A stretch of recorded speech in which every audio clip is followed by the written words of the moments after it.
Amigos de Videos Bolivia, les presentamos la siguiente noticia. Evo Morales una vez más ratifica las decisiones del ampliado nacional del Movimiento al Socialismo, que lo ratifica como candidato para las elecciones del 2025. Evo Morales responde a diferentes críticas que recibió de Carlos Mesa y una vez más cuestionó a los ministros de Justicia y de Gobierno. Evo Morales de esta forma se estrella con el gobierno de Luis Arce Catacora, al punto de aclarar que este ampliado del MAS declaró un estado de emergencia. Escuchemos las polémicas palabras de Evo Morales y luego continuamos. Uno de los momentos más importantes fue el ampliado del instrumento político del MAS y PSP realizado en Cochabamba. Importantes determinaciones, presidente. Inicialmente la reunión estaba previsto solamente con los dirigentes nacionales y 2 compañeros por departamento. Nuestro gran deseo era la participación del presidente, del vicepresidente, de la dirección departamental o dirigente del sector urbano. Hay que tomar mucho en cuenta el sector urbano. Y como que las intervenciones, el presidente más el presidente de la dirección urbana de las ciudades. Estaban de los 9 departamentos, algunos delegados de las provincias, pero nos ha sorprendido la participación, por ejemplo, de las delegaciones que se ven voluntariamente, de Santa Cruz, de Chiquitanía, no sé de qué regiones, de Pando, Beni, como siempre es lejos, la distancia, pero estaban sus delegados correspondientes, de Tarija, de Potosí, de Chuquisaca, de La Paz, de Caranavi, una buena delegación de dirigentes de MAS y PSP, acompañado por algunos dirigentes de los movimientos sociales. Un debate interesante. Yo saludo la orientación, la ubicación política de todos los delegados que vinieron al ampliado del MAS y PSP. Han sido varias horas, ¿no?, las que se han reunido. Ha habido importante debate y una resolución con varios puntos los que se han tomado en cuenta, presidente. Sí, muchas resoluciones que oportunamente hicimos conocer mediante la conferencia de prensa, pero también la participación de Bartolinas, la Única, Interculturales, Econamac, menos SINOP del Pacto de Unidad. Y algunas delegaciones también de mineros cooperativistas. No se podía decir que no participe si están ya obligados a participar, pero entiendo que se han ido convencidos sobre la evaluación política. Ahí están las resoluciones, creo con mucha convicción, ¿no? Pero termina y tenemos otras actividades. Al día siguiente estuvimos en Santiago de Macha, Macha, Norte de Potosí. El último municipio que fundamos en mi gestión como presidente. Hubo linda negociación. No siempre a veces es sencillo que una parte del territorio del municipio pueda dividirse, claro. Pero muy interesante esa negociación. Ustedes acompañan, han visto el cariño de ese pueblo de Macha. Si no estoy equivocado, en julio de 2019 ha sido creado finalmente el municipio de Macha, una hermosa población, muy luchadora, la gente se ha concentrado enormemente allá. Sí, mucha convicción, como siempre, con sus monteras, ¿no?, con su vestimenta originaria, con su música autóctona, originaria, milenaria, la pinquillada, jonjota, toda clase de música. Mira, no somos autoridad de gobierno estatal, pero igual se concentra para recibirnos. Ese me llamó la atención. Cuando era dirigente iba a visitar y todos expresan solidaridad frente a tantos ataques Ahora, los ataques no es al Evo finalmente. El ataque es al movimiento al socialismo, instrumento político por la soberanía de los pueblos. Estas difamaciones es miedo al movimiento indígena y a las fuerzas sociales, ¿no? Y eso se nota de lejos, ¿no? Esta forma del cariño del pueblo que rechaza. Yo sigo convencido, el imperio y sus militantes, más conocidos en términos populares como lacayos del imperio, como chitacos del imperio, miedo al MAS y PCP, miedo a los ritos sociales, miedo al movimiento indígena originaria. Ustedes testigos estos días estaban repitiendo, y nuevamente quiero decir, el MAS y PCP es único en el mundo. ¿Por qué único en el mundo? La gente más humillada, despreciada, odiada, discriminada, pero también en tiempos de colonia, amenazados de exterminio, nos organizamos en un movimiento político. Ese movimiento político se llama MAS y PCP. Ese movimiento político hace historia y ha cambiado la imagen de Bolivia. Una Bolivia digna, con soberanía, una Bolivia con políticas económicas que va más allá del bicentenario. Entonces, es muy interesante. Ayer en Oruro, nuevamente nos ha sorprendido a la llegada, con banda, como fuera campaña. No es campaña, son talleres, seminarios con participación, o invitado a algunos hermanos y todos. Cuando yo vi en Oruro, anotando las distintas intervenciones, como más de 3 horas de debate con preguntas, muy interesante. Otras vuelvo a decir que el pueblo, los militantes del MAS y PCP están presentes, están en pie de lucha. Así es, presidente. Lo que me llama la atención en los diferentes discursos de la gente en estas concentraciones es que dicen siempre que vamos a defender el proceso de cambio, vamos a defender a quienes son nuestros líderes y vamos a defender nuestra organización. Es un discurso permanente y eso es un discurso que nace del sentimiento propio de nuestros compañeros, presidente. Es decir, no están repitiendo algo de libreto, sino es que es un sentimiento único en defensa y fortalecimiento de nuestras organizaciones. Me llamó mucho la atención en diferentes lugares esto, ¿no? La defensa y la unidad. Sí, la unidad, la defensa, después del ampliado, estuve ya en Macha y Oruro, algunas intervenciones y algunas conversaciones también personal. De paso, decidido defender nuestra revolución democrática y cultural. Decidido defender al MAS y PCP. Ayer hicimos una profunda reflexión en Oruro. No es posible que algunos aparezcan y dicen otra izquierda es posible. Hay que hacer otra izquierda paralela al MAS y PCP. Otros dicen hay que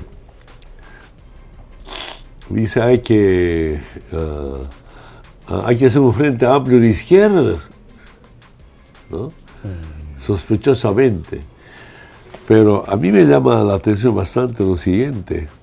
A ver, aquí la hija de la Áñez, en su Twitter. Esto es para analizar y para evaluar.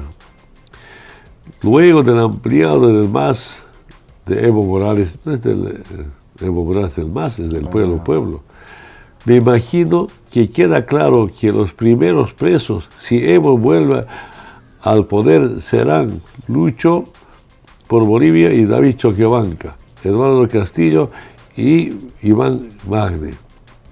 No existe nadie más resentido y abusivo que Evo, espero les queda claro. Es decir, la Áñez defendiendo al presidente, vicepresidente y a Eduardo del Castillo y Iván, solo para que la gente pueda informarse. ¿No estoy mintiendo? Y algunos, por ejemplo, el amigo, compañero Andrés Gómez, cuando era dirigente, cuando era diputado, un norte potosino. Periodista, docente de la Universidad Católica. Debe ser. En su Twitter, ¿qué dice? Mi solidaridad con Iván y Eduardo. Bueno, vemos cada vez este periodista contra Evo, contra el MAS, permanentemente. Es uno de los periodistas golpistas, además de eso. Sí, están experimentando en carne propia lo que ellos han acompañado. La relación del odio. ¿De dónde viene el odio? ¿No? Un poco causa risa.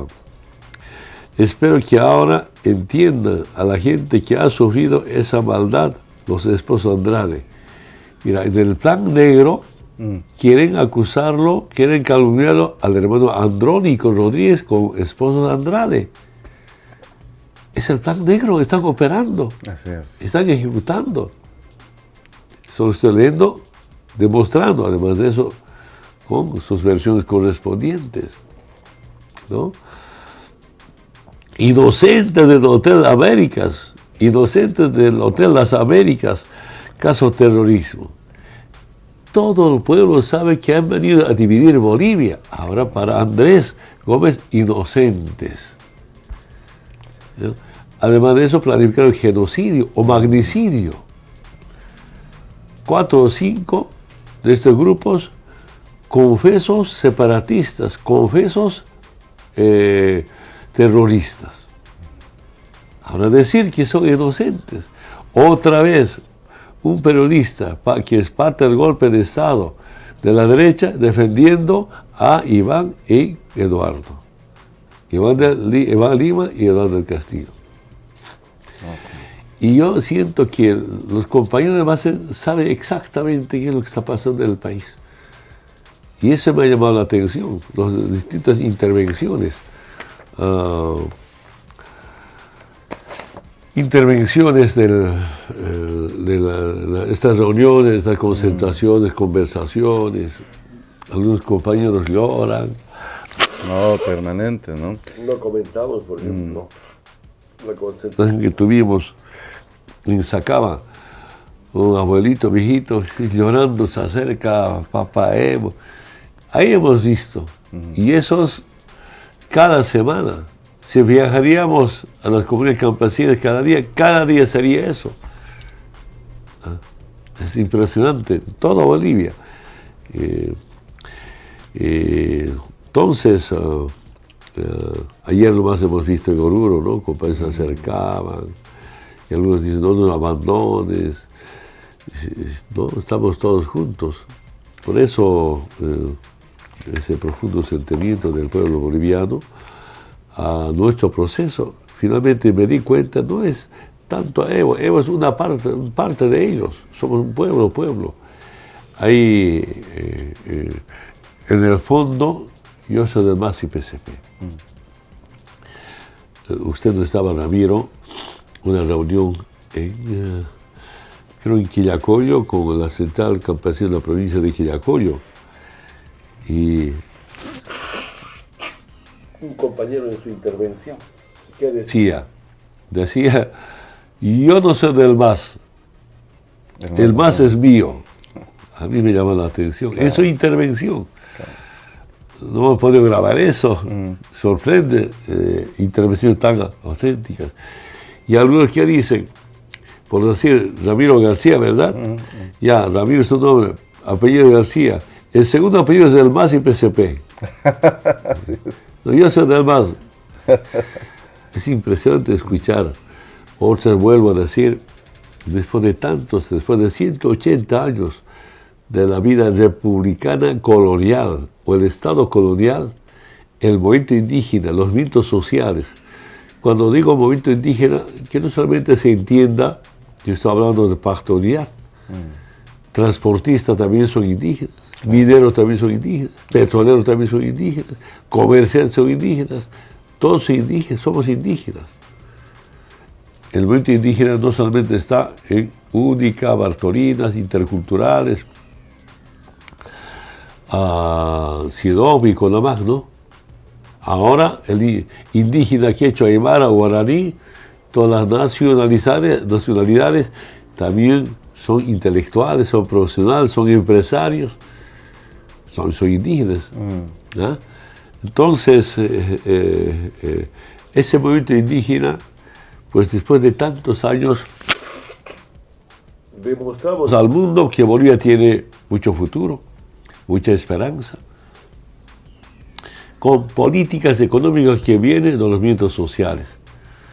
Con la base, repito nuevamente, son las nacionalizaciones. Y las nuevas generaciones tienen que entender, ¿no? Así se hizo.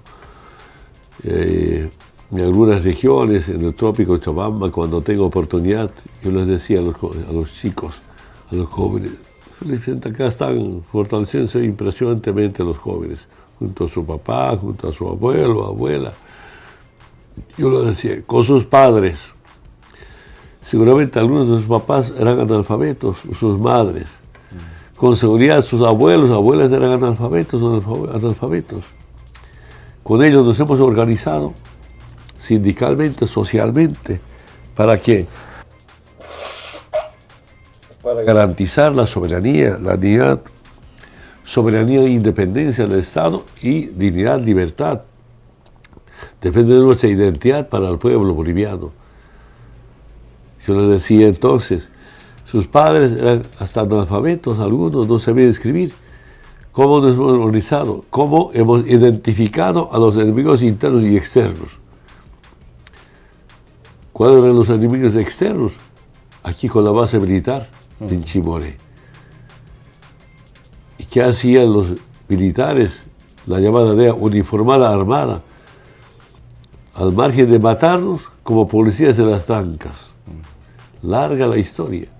Los helicópteros solo eran para detener a dirigentes, avionetas para perseguir las marchas. Entonces, sus papás, mamás, algunos eran analfabetas, pero eran antiimperialistas. Ahora los hijos, los nietos, serán algunos estudiantes, algunos ya profesionales. Yo les digo, tenían que ser más antiimperialistas que sus padres. Como con sus padres hay mucho respetar la soberanía, pero no solamente con la lucha sindical, sino también era con la lucha política electoral. Es el instrumento político. Repito lo que estaba repitiendo ayer, anteayer, para socializar, para que las nuevas generaciones puedan entender. Con el poder comunal y el poder sindical no se podía nacionalizar las empresas estratégicas. Entonces era importante tener el poder político. Ya con el poder político podíamos cerrar la base militar y nacionalizar. Y otras las reflexiones que hago, y la gente siento que está contento, que es muy notorio, ¿no? No solo es el contento de la gente, el cariño. Permítame decirle lo que yo vi un poquito.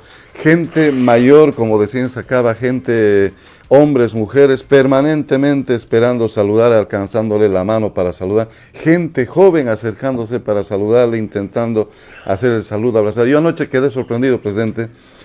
Tuve la suerte de acompañar cuando entrábamos hacia el trópico en Colombia. Muchachos, ¿no? Estudiantes de 15, 16 años, ni bien lo han visto bajar de la movilidad porque íbamos a cenar, inmediatamente se acercan y dicen, presidente, ¿cómo es una fotita así? Es impresionante, por un lado, el cariño, pero de nuestra gente, una firme convicción de que saben que en Bolivia hay un liderazgo, y el liderazgo está precisamente con Evo Morales. Esto yo quedo convencido con las visitas a los que tuve la oportunidad de acompañar.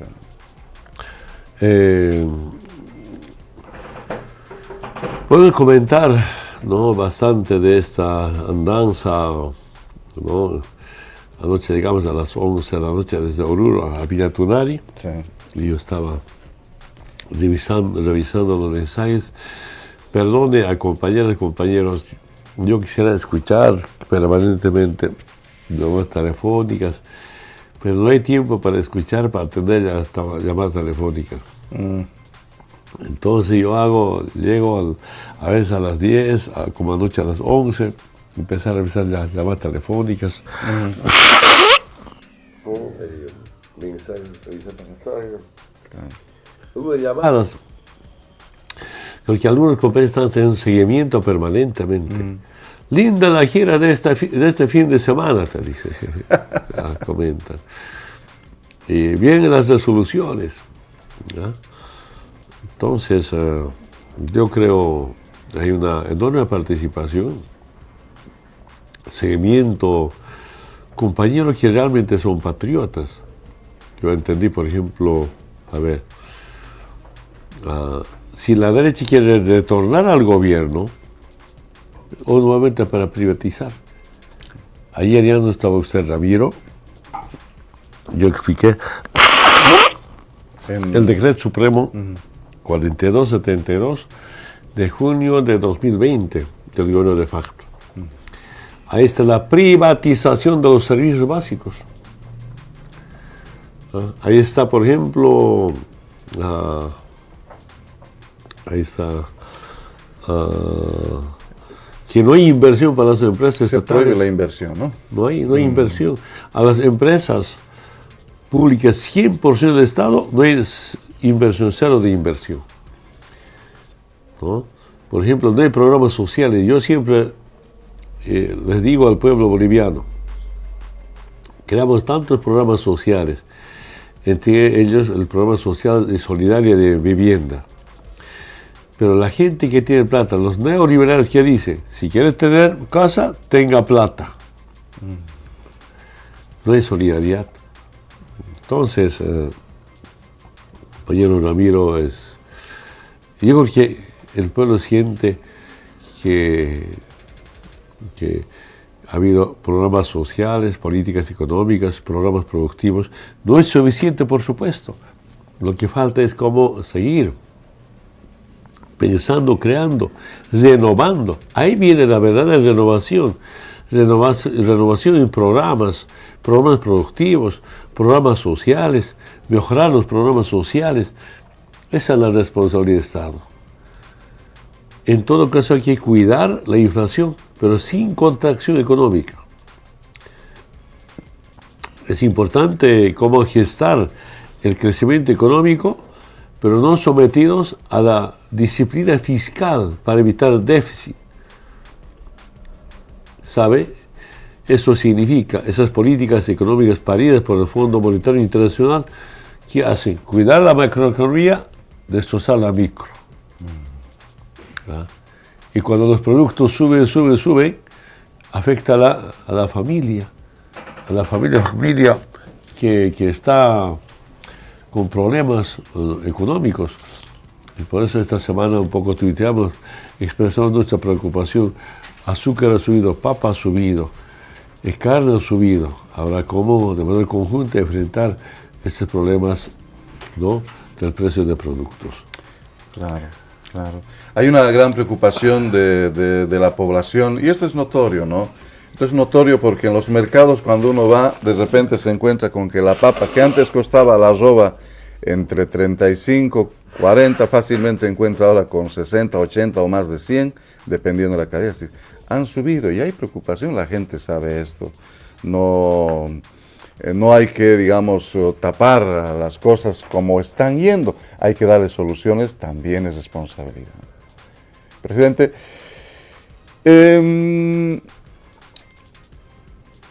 cuando hablaba de cómo la gente que se concentra, los saludos, yo entendía también, presidente, y quisiera plantearle, para que también haga un breve comentario, yo entendía que la gente ha visto un notorio cambio en los últimos 14 años de su gobierno, y después viene el golpe, pero la gente entiende que en nuestro país hubo un verdadero cambio, con el ingreso de nuestros diputados que son cholitas con abarcas, gente campesina ingresando a la asamblea, al parlamento, lo que antes era.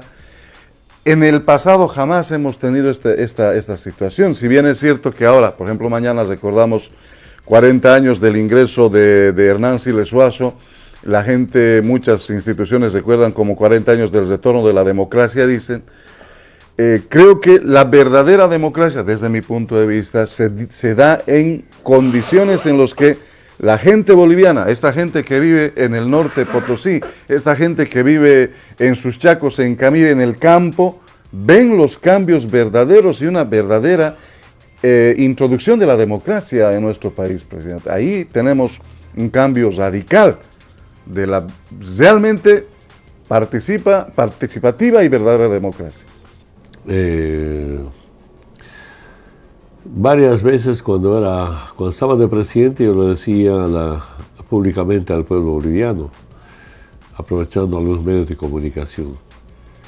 En el MAS y PSP, para el MAS y PSP, mejor dicho, la democracia no termina en el día de la votación.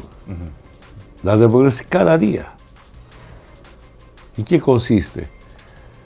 En políticas económicas o programas sociales o programas productivos aprobados mediante el voto en las elecciones, siempre hay nuevas propuestas, cómo implementarlos, y eso debatiendo con distintos sectores sociales. Cambiando normas, y cuando hablamos de normas, lamentablemente algunos compañeros, juristas, hombres o mujeres, piensan que la norma no se puede cambiar. En mi experiencia como expresidente, a las normas hay que subordinar a las necesidades del pueblo. Por supuesto hay que respetar las normas, pero si no cambian las normas no pueden someter al pueblo. Se respeta la norma. ¿Qué problemas tenemos? ¿Qué reivindicaciones? Entonces, esa norma se cambia a ese planteamiento que tiene. Eso no se hace, pues, en el voto. Esa es también otra forma de hacer democracia. Los programas, los proyectos, sean locales, sean municipales, departamentales, nacionales. Además de eso, el debate permanente, como también los acuerdos o los pactos, acuerdos o se llama acuerdos, convenios internacionales, aprovechando esta oportunidad.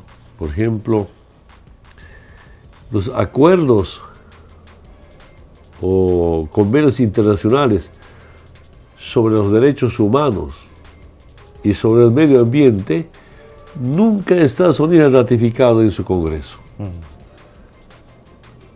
Entonces, ¿cómo puede hablar de democracia, de derechos humanos?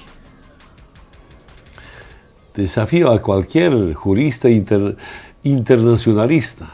A mí me ha sorprendido eso. Hay tantos pactos internacionales, acuerdos, convenios internacionales. Esos acuerdos internacionales hay que ratificar en los congresos o asambleas, como los tenemos en Bolivia, Venezuela, otros países. En algunos países llamados asambleas, en algunos países llamados congresos. Pero en Estados Unidos sus congresos no ratifican. Pero hablan de derechos humanos y hablan del medio ambiente, ¿no? Entonces, fíjense, en Bolivia, pues desde abajo nacen programas, proyectos. Solamente recordando, a ver, muchos que nacen incluso entre reuniones de sindicatos, reuniones centrales que plantean a nivel nacional muchas necesidades. Todo un ejemplo. Cuando Banserituto quería implementar o quería privatizar el agua, una dura resistencia en Cochabamba. La Casa del Agua. Los Gigantes, Fabriles, Cocaleros, encabezamos Oscar Olivera, Omar Fernández, Evo Morales. Algún compañero me decía, ¿usted por qué está marchando por agua? Pues si en trópico les inunda el agua. Pero no se trata de agua solamente por agua, sino frente a las políticas sobre el agua, las privatizaciones. ¿Ah? Entonces, una dura lucha. Evitamos la privatización del agua. Y este es como parte de una lucha de los movimientos sociales. Esta política llamamos las Naciones Unidas. Esa es la democracia. Claro, claro. Es una importante sugerencia, ¿no? que se convierta no solamente en una política nacional, sino internacional. Y en Naciones Unidas hicimos aprobar el agua como un derecho fundamental para el ser humano. En Bolivia, está en nuestra Constitución, el agua no puede ser un negocio privado, sino es un servicio básico. Servicio básico bajo la administración del Estado de Estado y no la privatización. ¿Se imaginan? Estas políticas vienen del pueblo y esa es la democracia. Por eso yo digo, la democracia no termina para el MAS y PCP el día del sufragio, la votación, sea en elecciones nacionales o subnacionales. Qué importante reflexión, ¿no, presidente? Mañana seguramente van a haber muchos titulares hablando de la democracia. En medio de todo esto aparecen algunos políticos que aparecen y desaparecen, ¿no?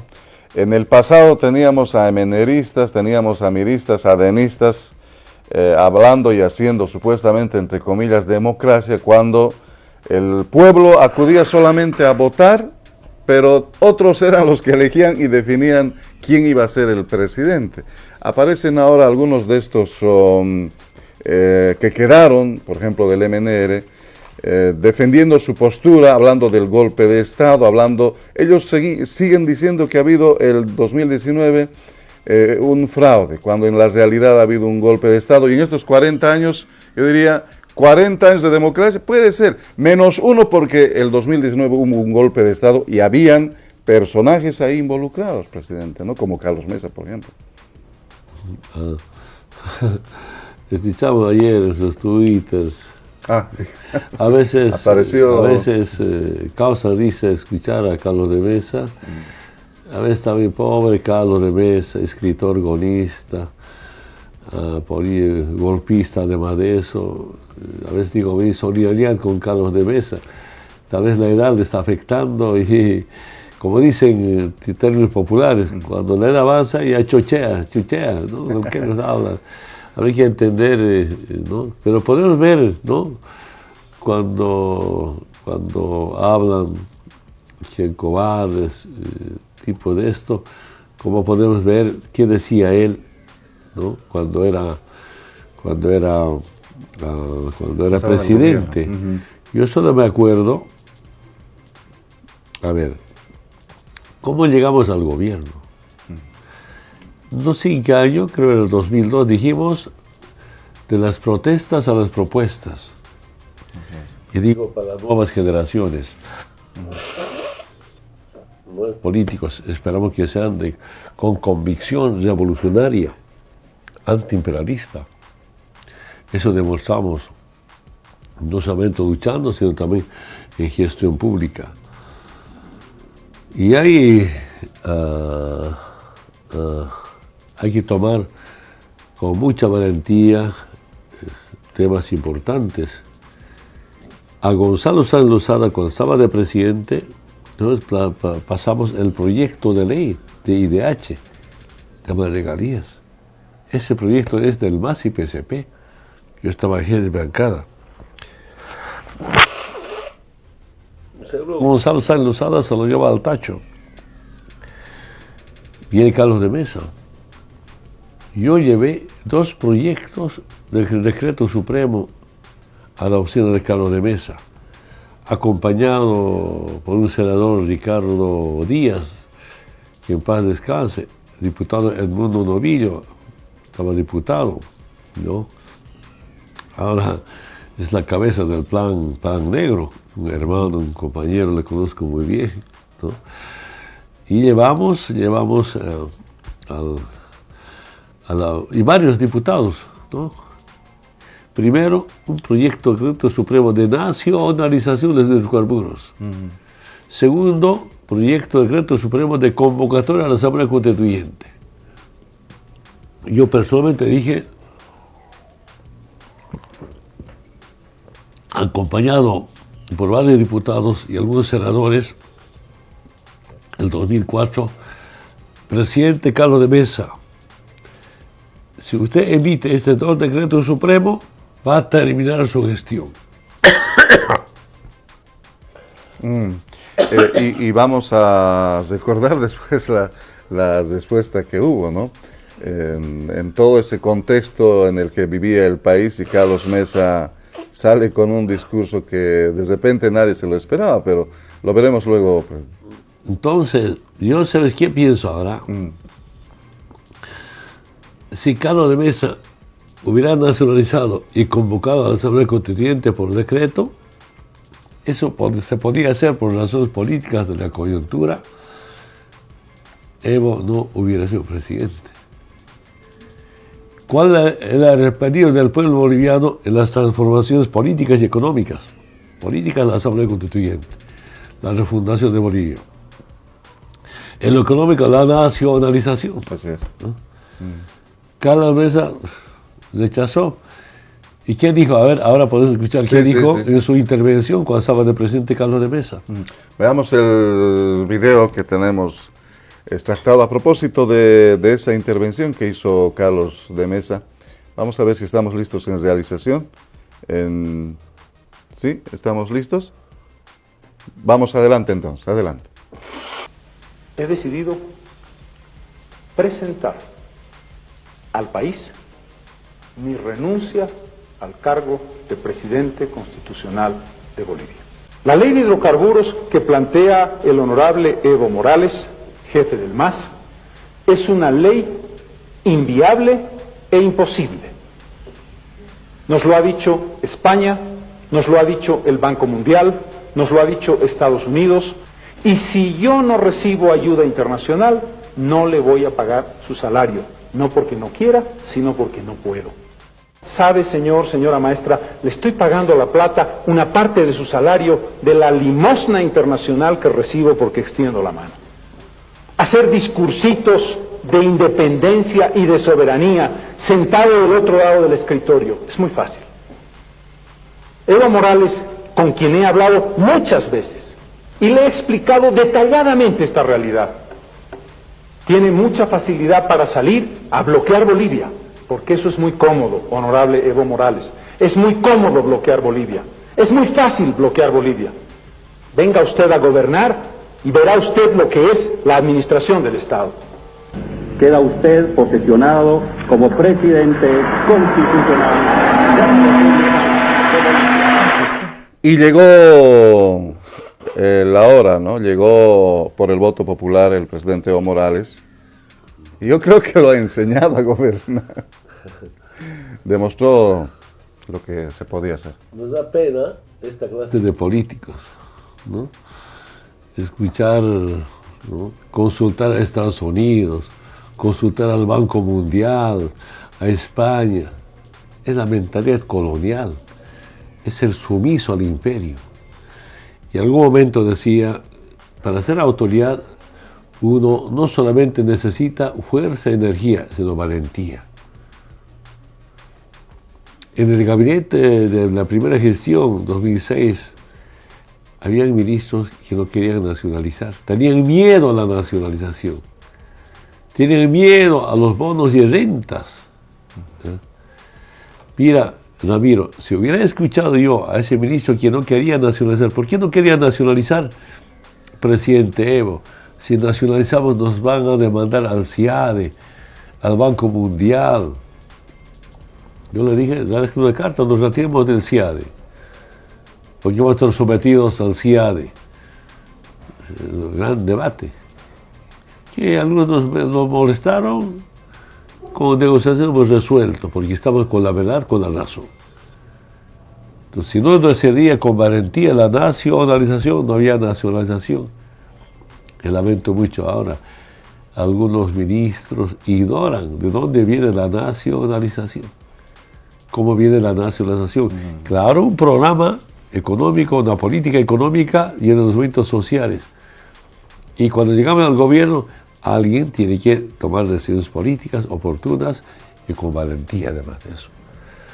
Entonces, escuchar ahora digo a pobre Carlos, de solidaridad por sus errores, y no solamente eso, ¿recuerdas? A ver, otro dato histórico, a ver si para la próxima semana podemos conseguir de datos. Cuando decidimos que se tiene que aprobarse la ley de IDH. El pueblo alteño, a la cabeza de Abel Mamane, junto a veces paro. Y acá en el trópico de Cochabamba, bloqueo hasta que se apruebe esa ley. La ley de IDH no es regalo del MNR. Es nuestro proyecto de ley. Yo debatí con algunos sectores sociales afiliados a la Central Obrera Boliviana. Me acuerdo, yo fui personalmente a explicar, estaban presentando este proyecto de ley del 50% de las regalías de los hidrocarburos. El MNR solo cambió el nombre de regalías a IDH, impuesto directo a los hidrocarburos, ¿no? Es la ley del... A los hidrocarburos. Presentaba Goni, ¿no? Y cuando ya estaba Carlos de Mesa, decidimos defender, porque así iba a mejorar la economía del país. Claro, otra vez, no se trata de rechazar por rechazar, de proponer. ¿Ah? Y cuando no quiso Carlos de Mesa, obligado a aprobar. Y cuando lanzamos movilización Alto del Trópico, ¿no? Carlos de Mesa, un domingo en la noche, lanza un mensaje contra Evo, contra Abel. Compañeros, consigan para la próxima semana una intervención de 20 o 30 minutos, 10 o 15 veces repetió el nombre de Evo. Todo contra Evo. Amenazando otra vez renunciar. No sé, porque Carlos de Mesa era experto para renunciar a su cargo. Tampoco renunciaba, ¿no? Entonces, cuando lanzó su mensaje contra Evo, porque nos movilizamos para obligar al Congreso a apruebe esa ley de IDH. Y se ha costado paro en el Alto y bloqueo en el Trópico. Es todo por la patria. Entonces, para perjudicar, lamento mucho, siempre los transportistas se perjudican. Nuestros bloqueos, nuestras marchas eran por la patria, por una reivindicación social, pero también para un cambio estructural. Carlos Mesa lanza, me hacían escupir en la calle en La Paz. No podía caminar en la ciudad de La Paz. Alguna prensa decía, fuera Evo, hay que descuartizar al Evo. Los pañuelitos blancos. ¿Te acuerdas? Sí, sí. Creo que sí, estuvo de camisita blanca, de pañuelito blanco. Perdone. Así era. Pero ahí están los antipatrias, sometidos a Estados Unidos. Están diciendo, estamos escuchando, ¿no? Después de eso, otra vez difundan para que los jóvenes puedan grabarse, la gente que no está informada. Entonces, creo, mira, ¿qué soberanía? ¿Qué independencia? Rechazan soberanía e independencia.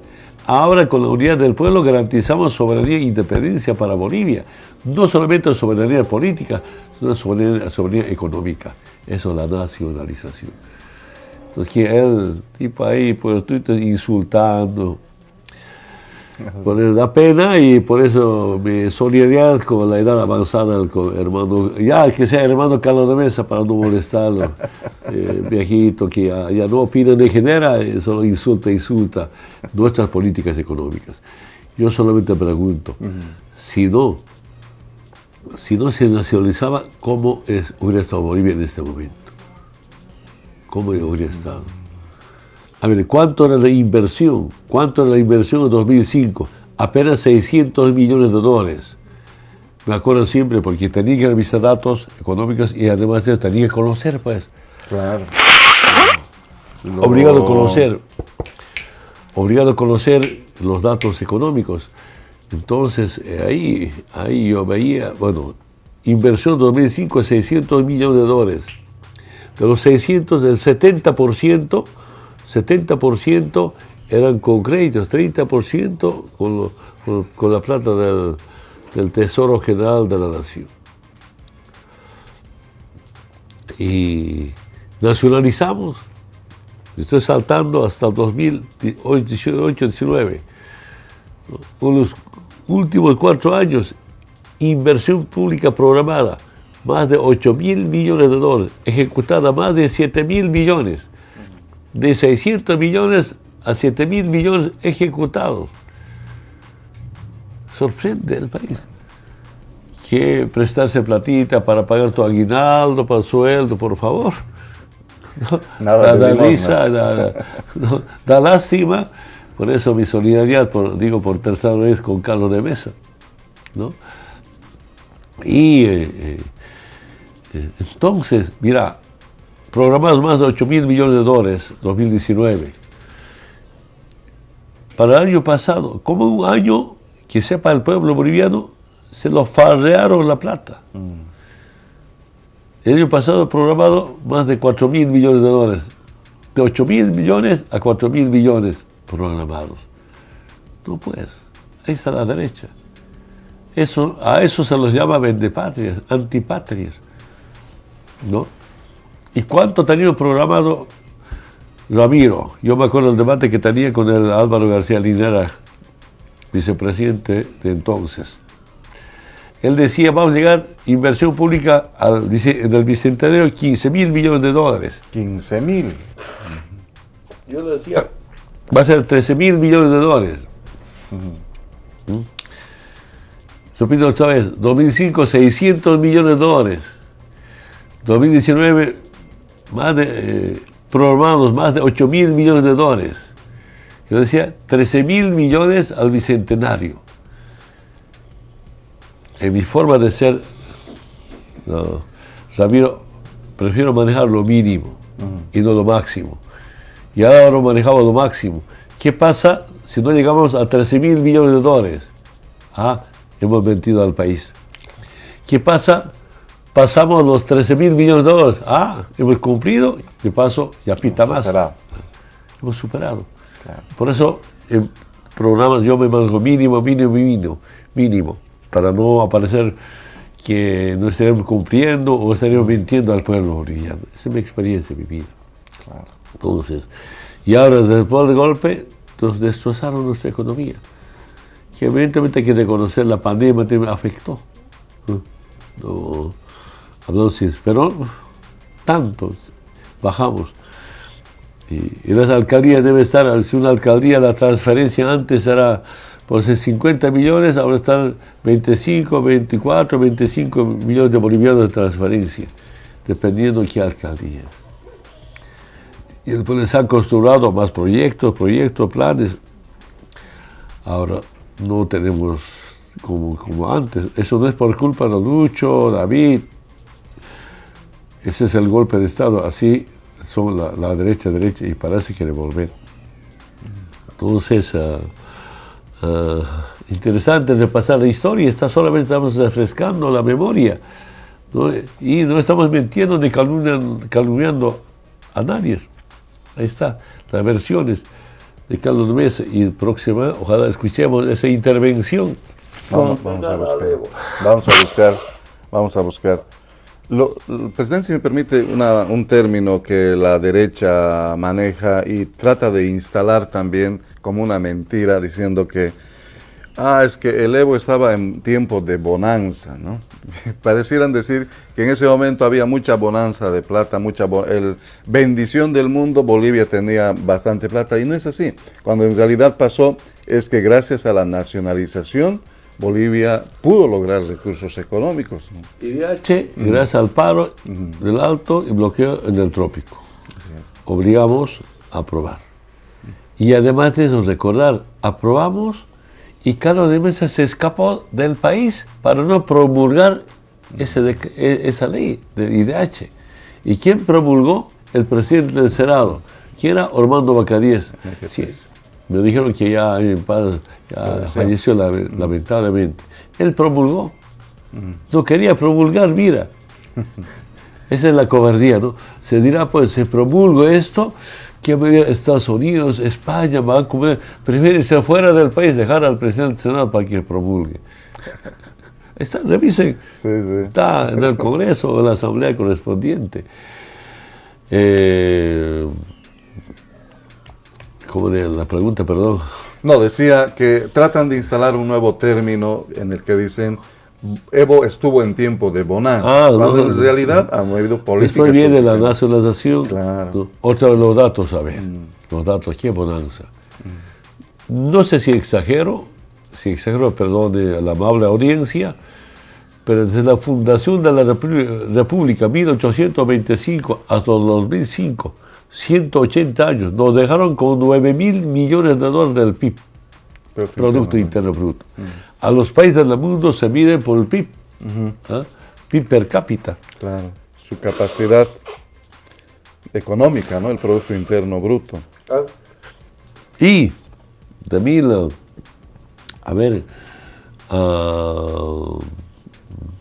cuando llegamos en el 2019, 42.000 millones de dólares del Producto Interno Bruto. Ahora otra vez, metas, porque hay 13 pilares rumbo al bicentenario. Los pilares no son proyectos, son metas. Y al 6 de agosto de 2025, ¿cuánto estaba previsto el PIB? El PIB. Si 2005 eran 9.000 millones de dólares, al 2019 42.000 millones de dólares. El hermano Lucho me dijo que ha bajado a 38, 39 millones. Bajó. ¿Ah? Y la meta, bueno, otra vez tenía debate con Álvaro. ¿No? Álvaro decía, vamos a llegar a 60.000 millones al bicentenario. Nosotros, yo decía, solamente 50.000 millones de dólares. Mínimo. Pasábamos, yo sé que hemos llegado a 65, tal vez a 60, si no era el golpe de Estado. Creo, no creo, si no hemos puesto metas, ¿no? en el Producto Interno Bruto, 50.000 millones de dólares al bicentenario. Son datos. ¿Qué bonanza? ¿Qué? Políticas económicas, las nacionalizaciones, hidrocarburos, las empresas del Estado. Además de eso, el gas es regalado a nuestro país, ¿no? Porque es nuestro, se subvenciona a cada casa. Si la casa tiene gas a domicilio, está subvencionado. ¿No? Entonces, a veces yo digo, la exagerada subvención hace daño a la economía. Hay que revisar permanentemente datos económicos para abrir la economía. Exagerada, porque el Estado tiene que subvencionar, estoy convencido. Políticas sociales tiene que ver. Pero una subvención moderada, porque exagerada subvención sería como un cáncer para la economía. Eso podemos debatir otra vez, tal vez por mucho tiempo, ¿no? Presidente, estamos bordeando ya las 8, ya es las 8 de la mañana. Hay una reunión nacional convocada justamente, salida con una determinación del ampliado del MAS y PCP. El día de hoy vienen organizaciones sociales de todo el país. En el ampliado de esta semana que se realizó en Cochabamba, ampliado del MAS y PCP, se ha declarado el estado de emergencia. Estado de emergencia frente a esta nueva provocación de la derecha concentrada, algunos grupos en la ciudad de Santa Cruz. Y claro, siempre ha habido una coordinación para defender la patria. 2005, era entre mayo, decidimos, primera vez, yo diría, es histórico, en Santa Cruz, el MAS, con los movimientos sociales, una marcha a la paz por Asamblea Constituyente, la nacionalización. 2005, de ahí me salto para defender la nueva Constitución, un gran ampliado en la Coronilla, Cochabamba. La COP, el MAS, la COP estaba Pedro Montes, ejecutivo, yo ya presidente, 2008 creo era, programamos una marcha impresionante. Por entonces era la marcha más grande. Y el año pasado, la marcha más grande de la historia de Bolivia, Marcha por la Patria. Y algunos analistas, algunos dicen que la concentración de hace 2 o 3 semanas la marcha, para decir, ¿qué quieren decir? Año pasado convocamos, pero ahora es mejor, que hemos no participado, dejan de entender eso. No vamos a perder esas chicanas que quieren, ¿no?, menospreciar cualquier convocatoria. Año pasado, ¿qué decía la derecha? Alisten avión. A México, tiene días contados, cuidado, Lucho, cuidado con que te pase como con Evo. Tenemos las fórmulas, ¿no? Además de eso, dijo, a ver, textualmente, me acuerdo, el 7 o el 8 de noviembre va a ser el último round. 8 de noviembre de 2020, Lucho toma posesión, como fuera a derrotarlo. Y ahora, yo tengo información, no tengo la información del gobierno, de inteligencia del gobierno, del Estado, pero nuestra gente dice, también están apostando con miras hacia noviembre la posición del Lucho presidente. Evaluando, dijimos que es importante declarar estado de emergencia, porque no se trata como algunos ya, como venga, no se trata de eso. Se preparar al pueblo, organizar por qué, para qué y qué podemos alcanzar, además de eso. Y cómo además de eso la movilización. Qué bueno sería algunos compañeros de gobierno, pues poder compartir cómo se organiza una gran movilización. Y no es, el pueblo tampoco es como un instrumento de trabajo, sino es un pueblo que lucha, ¿no? Como decir, ¿por qué? Además, IPCP no puede convocar, somos respetuosos a nuestras organizaciones, pero sí, también somos responsables con la patria. Entonces decidió invitar a los dirigentes nacionales a una reunión a realizarse esta mañana, este domingo acá, en AUCA, para evaluar qué podemos hacer, cómo se puede hacer. Tengo información, anoche me llamaron, algunos dirigentes ya estaban en camino, algunos ya llegaron en la madrugada, me llamaron, están acá, y a las 9 en punto va a empezar una reunión con los dirigentes nacionales. Hace un momento cuando entraba, se ven medio dirigentes departamentales, yo como dije, estos son para dirigentes nacionales, no son para dirigentes departamentales. Cuando hay harta gente, ya es discurso político, ¿quién se hace aplaudir? Esta reunión es para pisar el suelo, tener buena lectura política. En distintas reuniones, a veces el comité ejecutivo, calcular qué resultado podemos sacar de una movilización. Para eso esta reunión, por eso, hermano Ramiro, está prevista esta reunión. Pero el domingo pasado nos olvidamos de Pando. Pienso que le está faltando memoria. Hace 2 semanas dijimos, con motivo del aniversario del departamento de Santa Cruz, como también de Pando, la misma fecha. 24 de septiembre. Nosotros recordamos a Santa Cruz, cuáles eran las metas del Bicentenario para Santa Cruz. Me olvidé de decir, unas metas eran justamente el tren eléctrico de Montero a la ciudad de Santa Cruz. Recordábamos del hub, explicamos que el hub, a Puerto Suárez, cómo Bolivia tenga acceso al océano Atlántico, productivo, conversamos bastante, infraestructuras. Y la semana pasada tenemos que debatir, ¿qué departamento, dígame? Bueno, ese día quedaba Pando, ¿no? Quedaba Pando. No lo hemos hecho porque el programa lo hicimos también en Cochabamba, había varias actividades. Así que por ahí nos hemos olvidado.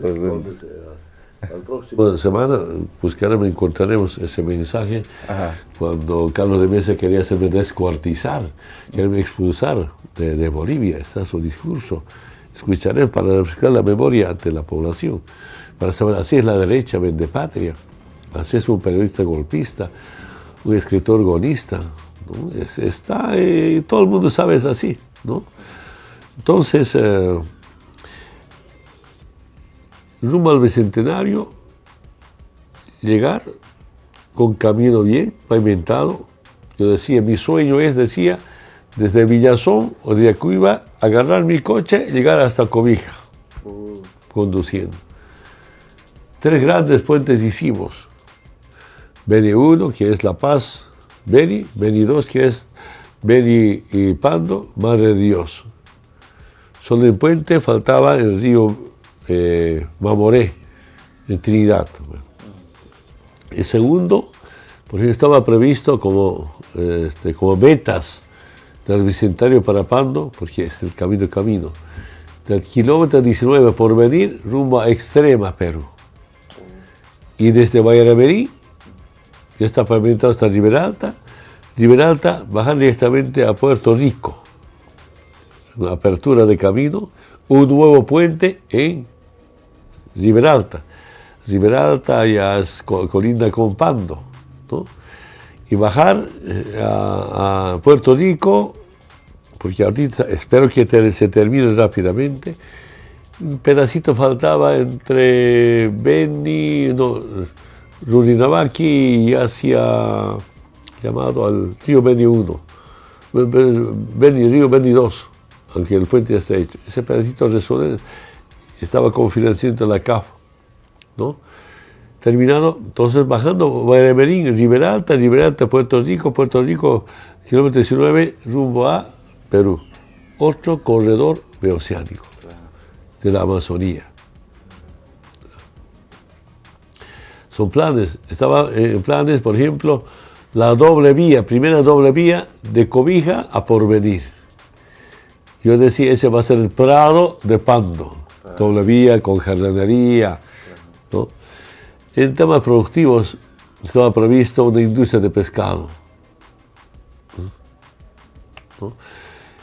En temas productivos, que en vez de importar maíz, soya de Santa Cruz o de Brasil, así que Pando esté exportando, eso es mecanización.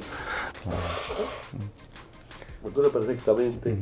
Y lo más importante, que llega sin acobija, el sistema interconectado nacional.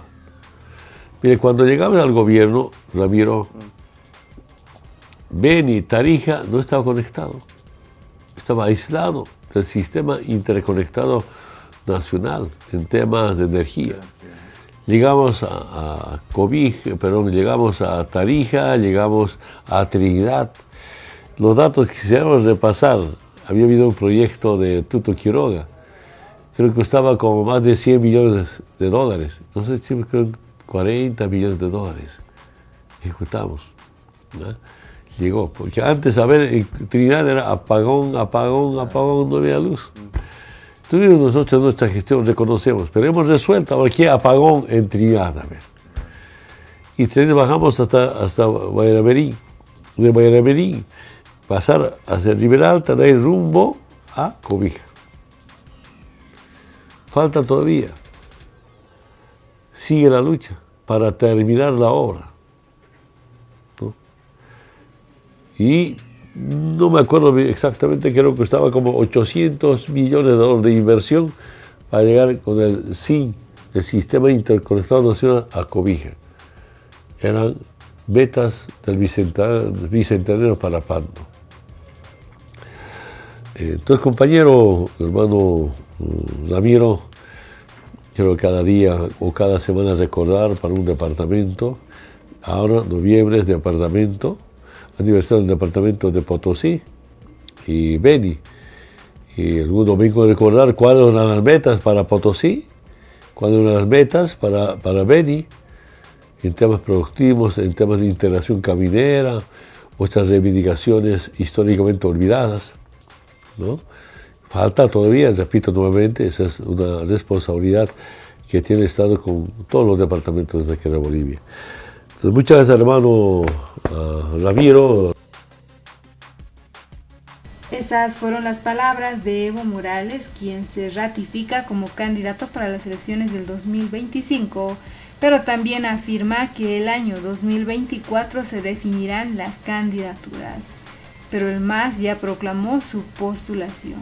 El pasado jueves, durante el ampliado del instrumento político en Cochabamba, Evo Morales fue proclamado nuevamente como candidato presidencial. En octubre del 2024 se definirán las candidaturas del movimiento al socialismo de cara a las próximas elecciones generales, confirmaba Evo Morales, pese a que la dirección nacional de este partido proclamó como candidato a la presidencia a Evo Morales y dicen que es un clamor de las bases. En la dirección nacional del MAS, el año pasado dijimos que las candidaturas a presidente y vicepresidente, asambleístas, diputados, senadores, las vamos a debatir faltando un año para las elecciones nacionales. Por ahora es defender nuestra revolución, defender al gobierno nacional, aclaraba Evo Morales.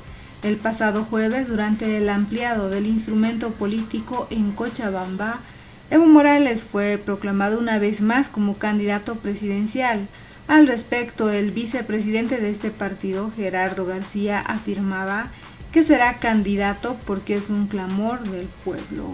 Están haciendo más bien una campaña para que nuestro hermano sea candidato y va a ser candidato como todos piden. Eso es lo que pide la base.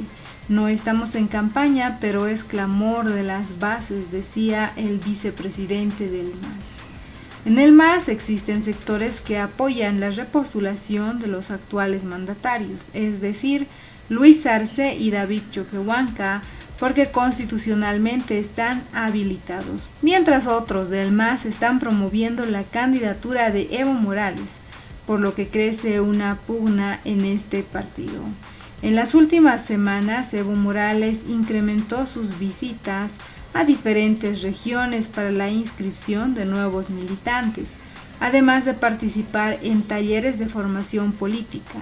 El sábado asistió a un seminario en Oruro donde se refirió a los conflictos internos del MAS. Evo Morales dijo que dentro de esta fuerza política intentan impulsar un frente amplio de izquierda que pretende dividir al masismo.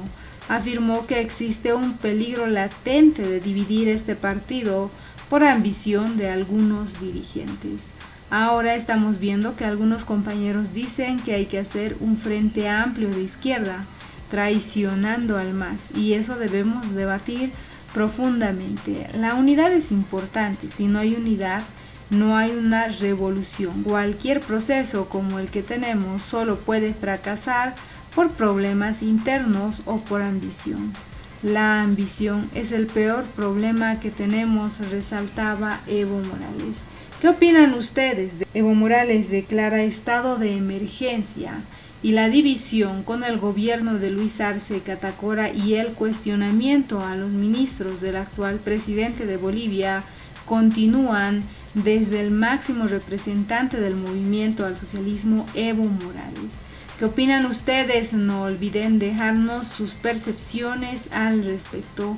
¿En qué creen ustedes que termine esta pugna interna del movimiento al socialismo? No olviden dejarnos sus percepciones al respecto.